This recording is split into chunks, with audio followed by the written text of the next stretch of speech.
अगर आपको अध्यात्म की ऊंचाई पर चढ़ना है तो एक शब्द याद कर लीजिए, सहनशीलता, तितिक्षा। इसको सदैव जीवन में, एक श्लोक गंगा किनारे हमें जीने की सामर्थ्य देता था।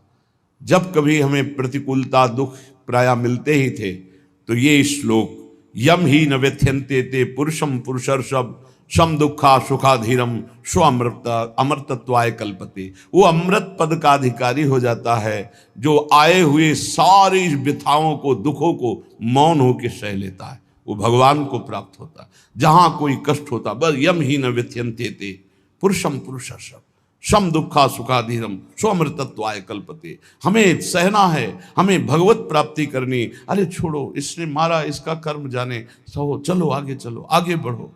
भूख प्यास गर्मी सर्दी मान अपमान दुख सुख, ये सब इस मार्ग के यात्री को मिलते ही है। और जो इसको सह गया वो जगत पावन करने वाला महात्मा बन जाता है। वो मम भक्ति युक्तो भुवनम पुनातु, लोक के लोक को पावन कर सकता है जो भगवान के चरणारविंद में अपने चित्त को अर्पित कर दिया। इसलिए दुखैर्हृदयत, चाहे जितना दुख पड़े प्यारे, किसी से मत कहो, किसी से मत, चुपचाप मौन होके सह जाओ। तुम्हारा स्वामी विधान करके तुम्हें दुख भेजा है तो बहुत बड़ा उसमें कोई सुख है।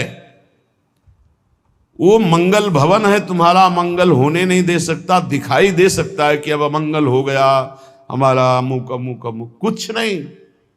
धैर्य पूर्वक अपने मार्ग में सीधे चलते रहो। उसका विधान आया है, वो दुखद हो या सुखद, सुखद है तो हर्षित मत हो, दुखद है तो शोकित मत हो, आगे बढ़ो।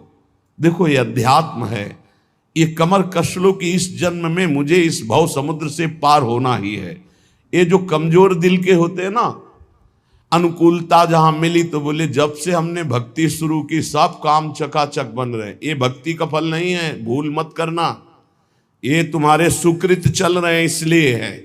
और जिस दिन दुष्कृत का फल आएगा उस दिन भक्ति करते हुए भी कदम रखना मुश्किल हो जाएगा, पग पग पर तुम्हें दुख मिलेगा। ये सिद्धांत को समझ लीजिए तो कभी आप निराश नहीं होंगे, शूरवीर होकर आगे बढ़ते रहेंगे। जो हमारी भक्ति ये नई फसल है और इस फसल की जो आनंद वृत्ति है वो भगवदानंद है, ज्ञानानंद है, अखंडानंद है, प्रेमानंद है। वो ये भोगानंद नहीं है, विषयानंद नहीं कि भगवान की बड़ी कृपा जो चाहो वो भोग मिल गए।